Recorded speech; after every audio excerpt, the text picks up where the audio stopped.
우리에게 주시는 하나님의 말씀은 신약성경 고린도전서 15장 22절 말씀입니다.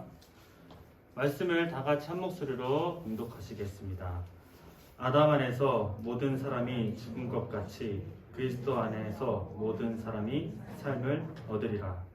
아멘. 자, 예수님은 당시 유대 사회에서 되게 커다란 이슈 메이커예요.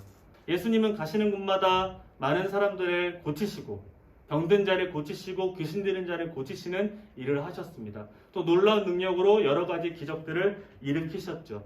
더 나아가서 어떤 사람들은 그분을 우리의 삶을 구원할, 우리의 삶을 풍성한 삶으로 인도할 지도자로 여기기도 했습니다. 그런데 며칠이 지나고 예수께서 빌라도의 법정에 힘없는 모습으로 서 있을 때 사람들은 예수님을 향해서 십자가에 못 박으라고 소리치는 모습으로 돌변하게 되죠. 그렇게 예수님께서는 십자가에 못 박히셨습니다.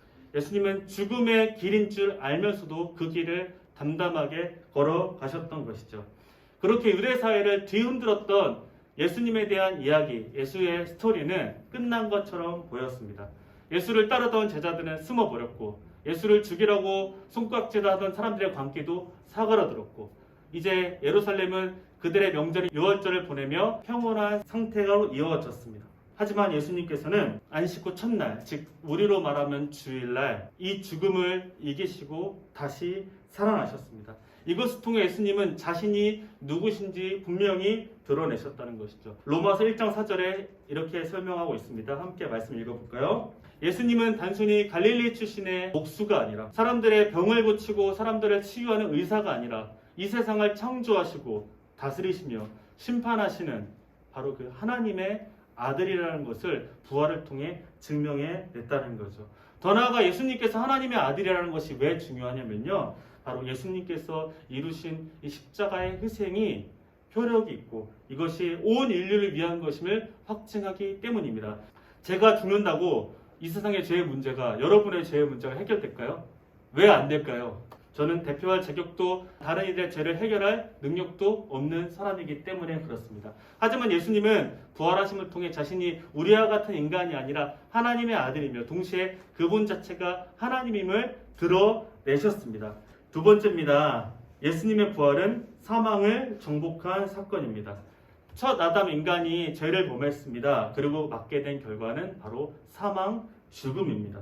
모든 인간이 피할 수 없는 한 가지가 있다면 바로 죽음이라는 운명입니다.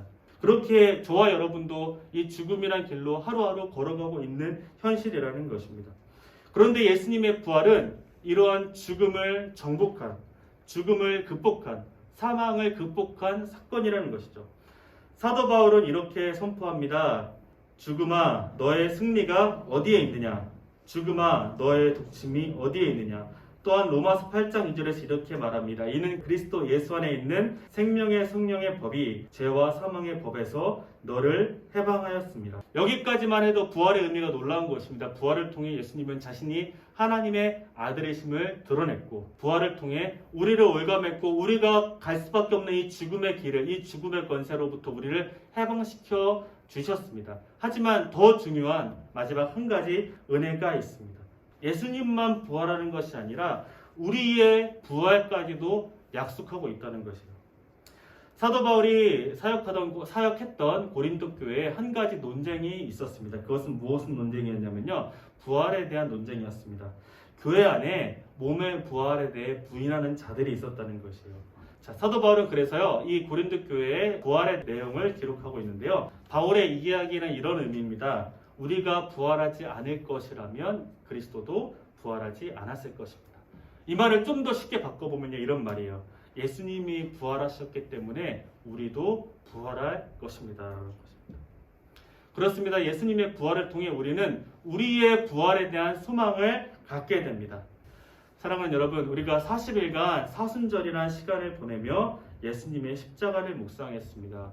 그런데 생각해보면 부활절은 오늘 하루잖아요. 하지만 부활절이란 여러분 우리에게 가장 기쁜 날입니다. 우리가 영원한 생명을 얻게 된 날이죠. 사망의 권세에서 해방된 날이 바로 부활절입니다.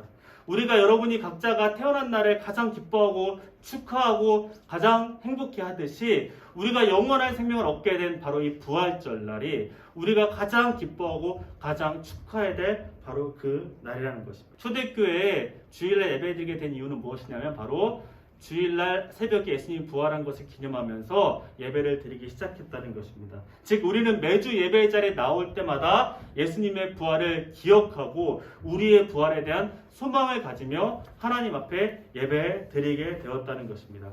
그렇게 우리가 매 예배 때마다 신앙 고백을 드릴 때 이런 고백을 함께 드립니다. 몸의 부활과 영생을 믿습니다. 사랑하는 여러분, 우리 예수님의 부활을 함께 기뻐합시다.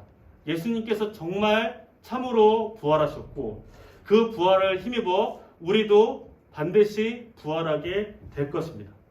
그리고 우리가 이렇게 부활의 신앙을 갖고 살아간다면 이 세상의 삶이 때로는 힘들고 어렵고 고통스러워도 그 가운데 우리가 소망을 갖고 살아갈 수 있습니다. 바로 영원한 삶에 대한 소망, 영원한 하나님의 나라에 대한 소망을 가질 수 있습니다. 우리가 이렇게 궁극적으로 부활을 소망하며 살아간다면 이 땅에서 하나님 나라 백성으로서의 정체성과 비전, 그리고 세상이 말하는 가치가 아니라 하나님이 말씀하시는 가치를 따라 살아갈 수 있게 합니다.